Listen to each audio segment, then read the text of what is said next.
Well, pensions and healthcare aren't the only things in the balance. If the UK leaves the European Union, there'll be no doubt big changes to how the country is run. Among other things, it will give the UK government the chance to amend laws previously that were set by Brussels. Well, to help us understand this a bit more, let's speak to Tom Flynn, a law fellow in Warwick. Many thanks for joining us, Tom.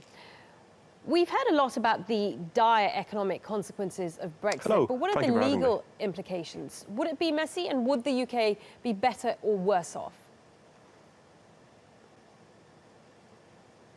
Well, it will be messy. There is a large amount of legislation that would either need to be replaced or got rid of, and the negotiation period after a vote to leave would be at least 2 years. So there is really no degree of certainty as to what the actual final end product of that would be, particularly because the European Council will need to vote on the final agreement, and it's quite possible that every member state will also need to ratify that agreement by their national parliaments. David Cameron has promised that a number of legal reforms will kick in if the UK chooses to remain. What does he mean by that? Well, this is what he calls the renegotiation package that he secured from the European Council prior to the referendum. And I and many other legal observers were actually surprised at quite how much the European Council was willing to budge on this.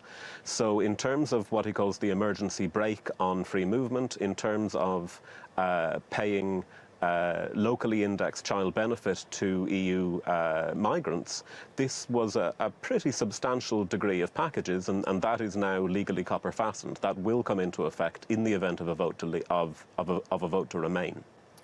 And what happens if to countries like to areas like Scotland and Northern Ireland, if the UK decides to leave? What happens there?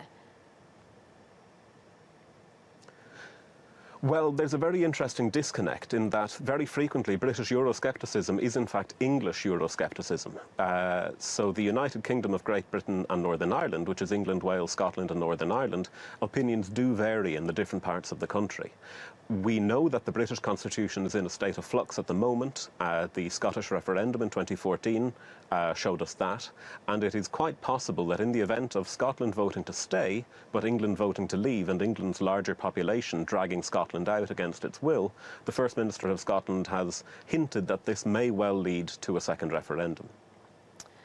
Now, the Leave campaign has used the threat of the eventual membership of Turkey into the EU essentially to threaten Brits about thousands of Turks arriving into the UK. How real is the fear that something like this could happen? I think the fear is real. The prospect of it actually happening is not real. Turkey has first applied to join the EU in 1997. It was accepted as a candidate in 2005, and there has been very little progress. But whatever about the ins and outs of Turkey joining, the way that the alleged threat of Turkey joining the EU has been used by the Leave campaign is quite nakedly racist and Islamophobic. And this ties in with the Leave campaign's rather base appeals to people's worst prejudices. OK, Tom, many thanks for your time. Tom Flynn, a law fellow in Warwick.